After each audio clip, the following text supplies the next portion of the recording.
ini, yaitu darurat judi online. PPATK melaporkan bahwa terdapat 8,8 sampai 9,8 juta orang Indonesia yang terlibat dan rutin main judi online. Dan rata-rata melibatkan masyarakat ekonomi kelas menengah ke bawah. Bahkan terdapat 80.000 anak-anak di bawah usia 10 tahun yang terindikasi bermain judol. Maaf, 1000 maaf. Lagi-lagi Jawa Barat menempati posisi tertinggi pengguna judol di tanah air. Dengan 952.281 orang bermain judi online. Jumlah ini lebih tinggi daripada pendaftar antrian haji di Provinsi Jawa Barat.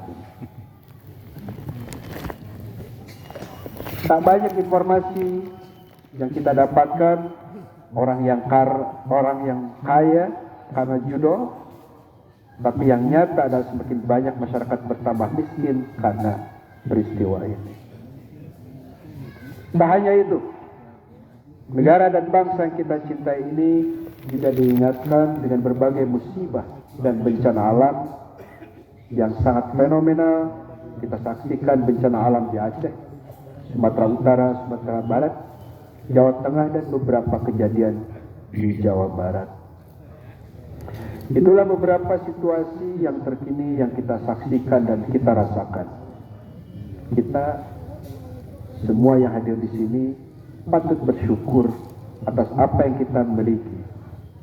Insya Allah keluarga yang utuh dan masih bisa berkumpul bersama mereka, kehidupan ekonomi yang cukup meski dengan berjuang pontang-panting, dan perlindungan dari Allah Subhanahu wa taala dari segala bencana. Karena itu kita mengingat keterangan Al-Qur'an, A'udzubillahi minasyaitonirrajim, wa id ta'adzana rabbukum la in syakartum la azidannakum wa la in kafartum inna azabi lasyadid. Ingatlah ketika Tuhanmu memaklumkan, sesungguhnya jika kamu bersyukur, niscaya aku akan menambah nikmat kepadamu. Tetapi jika kamu mengingkari, sesungguhnya azabku benar-benar sangat keras. Allahu Akbar, walillahil hamd. Hadirin para ainin wal aizat, marilah pada hari ini kita bermuhasabah dan bertafakkur bagaimana kita bisa mengisi hari-hari ke depan. Hari-hari dimulai dengan kemenangan di bulan Syawal ini, dan tentu mengisi tahun-tahun kita akan datang. Pada kesempatan yang mulia ini, khatib ingin menyampaikan 3 hal yang mungkin perlu kita perjuangkan bersama-sama. Yang pertama adalah bagaimana menjadi pribadi muslim dan mukmin yang disiplin. Yang kedua adalah menjadi pribadi seorang muslim dan mukmin yang memberikan manfaat kepada orang lain. Yang ketiga adalah menjadi pribadi muslim dan mukmin yang pandai bersyukur. Tentu saja kita menyadari bahwa menjadi muslim yang disiplin tidaklah mudah. Menjadi pribadi yang mampu menjalankan ajaran Islam secara istiqamah dan disiplin sesuai dengan semangat ajaran Islam memerlukan perjuangan. Berislam dengan baik tidaklah cukup dilakukan dengan cara berleha-leha dan santai-santai saja. Kedisiplinan kita uji dalam banyak hal di berbagai tempat. Untuk sholat kita memerlukan kedisiplinan. Untuk puasa kita memerlukan kedisiplinan. Untuk berzakat pun demikian adanya. Kedisiplinan adalah kunci kesuksesan. Kita bersyukur bahwa Islam telah mendidik kita untuk disiplin dengan waktu, Mulai diajari tentang waktu-waktu sholat sejak kita masih kecil. Al-Quran juga telah mengajarkan kepada kita bagaimana kita menghargai dan memanfaatkan waktu yang kita miliki semata-mata untuk meningkatkan produktivitas. Dalam kehidupan sehari-hari pun demikian adanya. Kedisiplinan perlu kita pupuk untuk anak-anak kita, untuk pribadi kita sendiri, dan juga untuk keluarga kita. Kita harus mampu menyelaraskan ketaatan kita kepada Allah, kepada Rasul-Nya, dan kepatuhan kita pada peraturan-peraturan dan perundang-undangan yang mengatur kehidupan kita dalam berbangsa, bernegara, dan bermasyarakat. Hadirin sekalian, ingatlah bahwa bangsa-bangsa yang besar adalah bangsa yang disiplin tinggi. Bangsa yang mampu memanfaatkan waktu-waktu kehidupannya secara produktif dan bermanfaat. Berdisiplin dalam belajar, mencari ilmu, dan mengembangkan pengetahuan.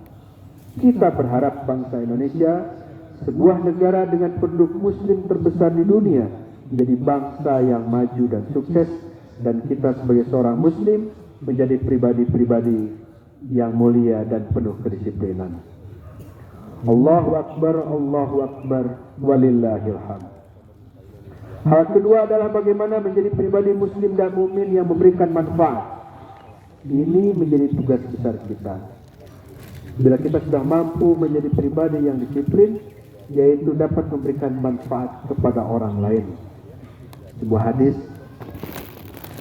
yang diriwayatkan oleh Abu Hurairah menyatakan bahwa Rasulullah SAW bersabda, "Min husnil islamil mar'i tarkuhu ma la ya'ni." Kesempurnaan seorang muslim sejati itu sederhana saja, yaitu mampu meninggalkan hal-hal yang tidak bermanfaat. Dalam keterangan lain disebutkan, sebaik-baiknya manusia dan sebaik-baiknya seorang muslim adalah mereka yang mampu memberikan manfaat kepada orang lainnya. Khairun nas anfa'uhum linnas. Kita, Bapak Ibu semua, sebagai pribadi, sebagai kepala rumah tangga, sebagai ibu rumah tangga, sebagai pekerja, sebagai profesional, diupayakan untuk dapat memberikan manfaat yang telah kita miliki untuk lingkungan kita. Kita masih perlu menghisap diri kita, seberapa banyakkah kita meninggalkan atau mengurangi pekerjaan yang tidak bermanfaat, dan seberapa banyak kita memberikan manfaat kepada lingkungan kita. Menjadi orang yang bermanfaat tidak harus menjadi orang yang kaya, tapi kita cukup memiliki hati yang kaya dan pikiran serta niat yang tulus. Kita harus merancang potensi yang kita miliki untuk memberikan manfaat kepada lingkungan kita dengan ilmu bagi orang-orang yang memang pintar, dengan harta bagi orang-orang yang memiliki kekayaan, dan dengan tenaga bagi orang-orang yang memang memiliki kekuatan fisik. Hadirin para aizin wal aizat, hal yang ketiga yang bisa kita lakukan adalah bagaimana menjadi muslim dan mukmin yang pandai bersyukur. Bersyukur artinya berterima kasih. Dengan bersyukur kita akan memiliki jiwa yang tenang dan tidak gelisah. Dan sikap bersyukur akan menghindarkan kita dari perbuatan-perbuatan yang terlarang, dari sikap fahsya dan mungkar atau keji dan jahat. Kita sadar sebagai manusia kita memiliki nafsu yang kadang sulit untuk dikendalikan. Nafsu mengejar kekuasaan, nafsu menambah harta benda secara tidak terkendali, dan berbagai keinginan yang mungkin tidak bisa kita kendalikan, sehingga menjadi manusia yang tidak pernah merasa cukup.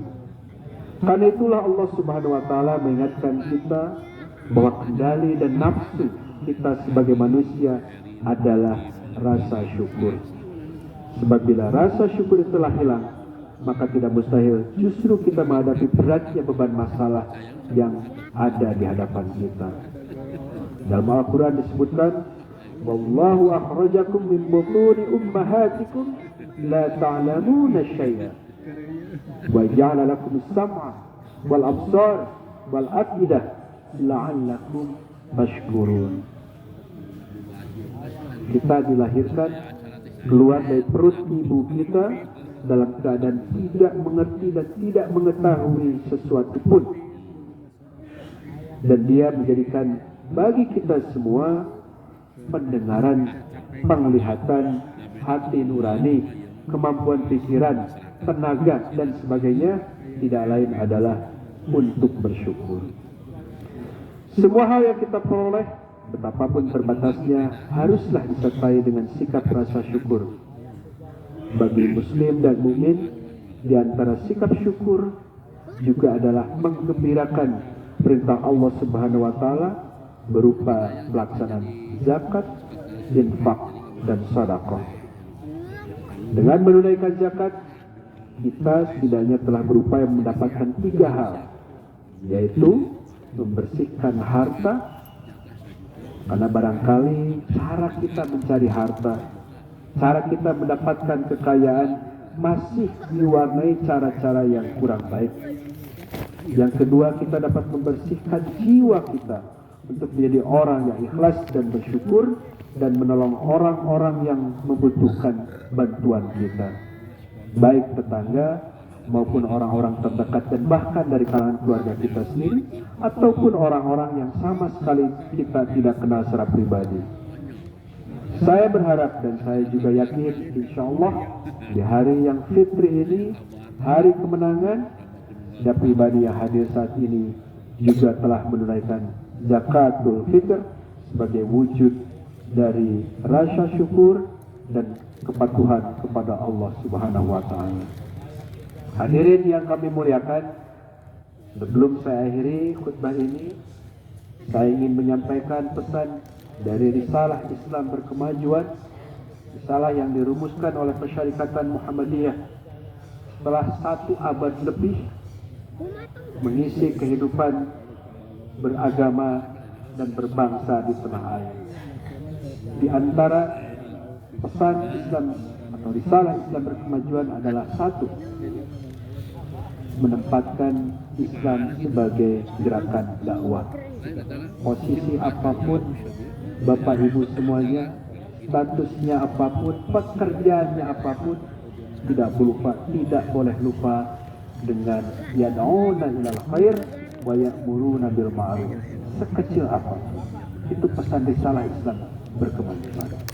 Yang kedua, menjadikan Islam sebagai gerakan tajdid, pembaruan, mencari solusi-solusi baru terhadap masalah-masalah yang muncul di sekitar kita. Yang ketiga, menempatkan Islam sebagai gerakan ilmu. Bahwa berislam, kita menempatkan hati, keimanan kita, tetapi jangan lupa bahwa Islam harus dipelajari. Saya bersyukur tadi digambarkan bahwa takmir Masjid Mujahidin juga memfasilitasi kita untuk belajar. Jadi keislaman kita berbasis ilmu pengetahuan. Kita masih memerlukan manajer-manajer zakat yang profesional, akuntan-akuntannya yang baik, para guru yang cerdas, para profesional, para ahli teknologi yang tentu saja bisa mencegah apa yang tadi saya sampaikan di awal dengan masalah-masalah, termasuk masalah-masalah teknologi. Yang terakhir, Risalah Islam Berkemajuan yang nanti dokumennya Bapak Ibu bisa cari di internet adalah menempatkan Islam sebagai gerakan amal. Berislam yang baik bukan hanya kita duduk khusyuk di pojok-pojok masjid, tetapi kita berada di ruang publik, beramal. Beramal di situ artinya lebih banyak amal sosial yang bisa kita lakukan secara terorganisir.